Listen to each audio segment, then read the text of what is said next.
Few games in real-time strategy history have achieved what Stronghold Crusader did. It was more than just a spin-off, it was a desert-forged reinvention of the castle sim genre, offering addictive gameplay, ruthless AI, and unforgettable sieges. Today, we'll break down its origins, dissect its mechanics, explore its legacy, and take an in-depth look at its successors, Stronghold Crusader Extreme and the new Definitive Edition. This is the definitive retrospective on Stronghold Crusader. The year is 2001. Firefly Studios, a small UK-based developer founded by Simon and Eric, just launched their debut title, Stronghold. Mixing city builder mechanics with real-time battles, it was a surprise hit, but players wanted more action and less micromanagement. So in 2002, Firefly took a bold step, abandoned the English countryside, head to the sands of the Middle East, and focus on pure skirmish warfare. Thus, Stronghold Crusader was born. Not as a true sequel, but a standalone expansion with a different vision, fast, brutal, and endlessly replayable. Crucially, Crusader was also a response to player feedback. Firefly embraced this philosophy early on, building mechanics not just for realism, but for fun. Instead of bogging players down with logistics, they gave them tools to experiment, improvise, and survive.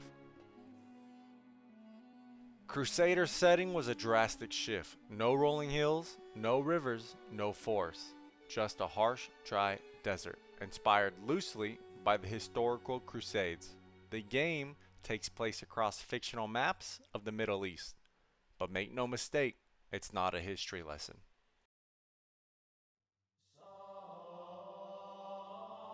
While real figures like Saladin and Richard the Lionheart are included, Firefly repurposed fan-favorite characters from the original, like the Rat, Snake, and Wolf, to create a rogues gallery of AI lords. Each brought unique castle designs, insults, and battle strategies. The terrain also wasn't just aesthetic, it was integral to gameplay. Oases became prime economic zones. Wood was scarce. Map control meant everything. Players had to adapt to a radically different playstyle where land management was just as important as military strength. Stronghold Crusader's gameplay sits at the intersection of chaos and control. Every match is a dance between economic stability and military aggression. You start with a stockpile and a granary. Your job is to establish food chains, secure iron and stone, and manage your people's happiness. You want bread? You'll need a wheat farm for wheat, a mill to make flour, and a bakery to finally make that bread from flour to feed your people. If you want leather armor, you need cows from a dairy and a tanner to turn those cows into that leather armor. Want swords for your knights? You need iron mines to transport that iron to your stockpile, for your weaponsmiths to take it and forge it into swords.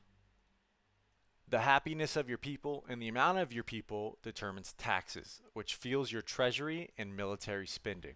But each building adds complexity. How close is your stockpile to your wheat farm and your mill? How long does it take for your bread to reach your granary? These small details matter. The longer the chain, the longer it takes to get your end product. Combat is relentless. Unlike the original Stronghold, which had long, peaceful stretches, Crusader throws you into battle almost immediately.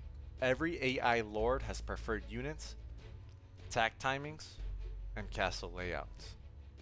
The original Stronghold Crusader had over 15 unit types, divided into European and Arabian factions. European troops required weapons production, slower to field, but sturdier. Arabian troops, like horse archers and Sassanid knights, are bought with gold alone, enabling fast rush tactics. This balance defined Crusader's meta. Do you play economically and build an armory, or rush with assassins through an enemy's poorly defended rear? The choice was yours. The siege warfare is the star of the show. Walls can be layered, moats can be dug, pitched ditches set ablaze. Trebuchets and mangonels lob boulders and diseased cows, while tunnelers quietly undermine defenses. Every attack on a fortress feels like a puzzle. Are you cracking a shell or getting funneled into a trap? In PvP, sieges get even more complex. You never know the castle types your opponents are going to bring. On top of that, they can leave their castle to come out and destroy your siege engines where they stand. So you must be careful with every aspect of your siege warfare. Firefly's AI scripting was ahead of its time. Lords weren't just harder or easier, they had full personalities. The snake uses trickery, the wolf prefers brute force. These behaviors weren't random, they were predictable, learnable, beatable. It gave the game an unmatched replayability.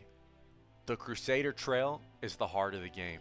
50 linked missions of escalating difficulty, starting off easy and getting to extreme. These weren't campaign missions with scripted stories, they were raw skirmishes. You were resource starved, outnumbered, besieged. You had to outsmart multiple AI lords that were working together.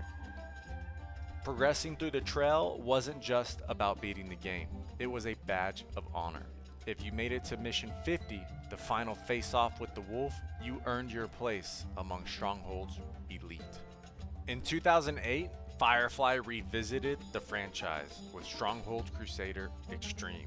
It added a new 20-mission Extreme Trail, increased the unit cap to 10,000, and introduced tactical powers, activated abilities like reinforcements or arrow volleys.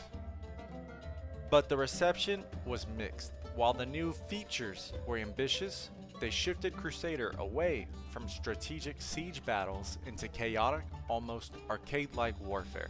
With too many units on screen, strategy gave way to spam. The AI couldn't scale well, and performance issues became common. Still, for players who had mastered the base game, Extreme was a novelty, a sandbox of pure mayhem. But few would argue it matched the brilliance of the original. More than 2 decades after its original release, Firefly launched Stronghold Crusader Definitive Edition in 2025. This was more than a remaster, it was a respectful preservation. Graphically, the game was overhauled for 4K resolution, with new sprites, textures, and widescreen UI scaling, but the feel remained unchanged. The biggest upgrade? Quality of life improvements. Players could now zoom, queue building commands, use new hotkeys, and enjoy smoother pathfinding. Crucially, the AI lords were expanded, some were redesigned, and new ones added, each with distinct builds and behavior patterns. For the Definitive Edition, they added 4 new AI lords and a whole lot of new units. The new AI lords are the Nomad, the Kahin, the Jewel, and the Sentinel. The Nomad is a fast-paced early game AI who favors harassment over defenses. He relies heavily on new units like skirmishers and camel lancers, producing large numbers of cheap, fast troops. His castle is lightly built and poorly defended, making him vulnerable if you survive the opening push. He's aggressive in the first few minutes and will constantly raid your resource lines with mobile units. However, his lack of mid to late game scaling means he's easy to overwhelm once you've stabilized. Voice lines give him a charming but scrappy tone, and he's the least threatening long term, but the most disruptive lord early on. The Kahin is a well-rounded lady who uses eunuchs and heavy camels as her core force, more of the new units. She balances ranged and melee power, and her attacks are stronger than they look.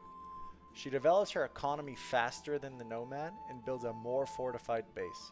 Her army composition is slower, but it hits hard, and has more sustain. She poses a bigger threat if left alone.